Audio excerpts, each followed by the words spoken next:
Well, poetry in corporate America seems like it shouldn't be a very good marriage. You know, I have joked around before about how, you know, when I was in graduate school as an MFA student, we didn't hang out with the MBA students. We didn't go to the same cocktail parties. We didn't talk about the same things.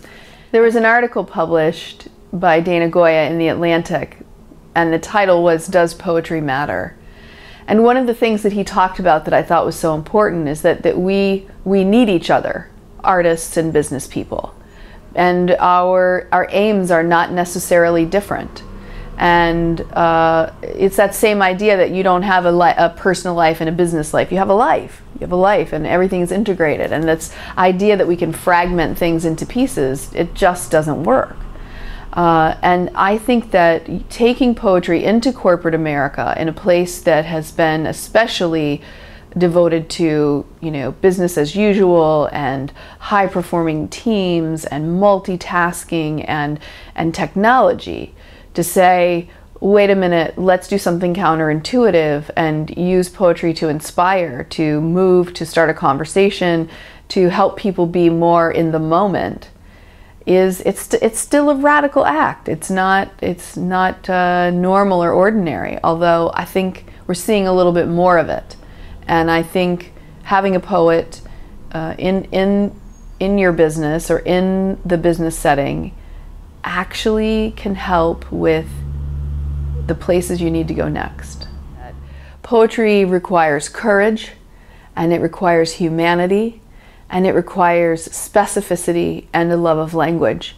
And if you think about those four elements and how we need those in our work lives, we need courage. We have to have courage to make the right decisions. We have to have courage to make the tough decisions. We have to have courage to say no to things.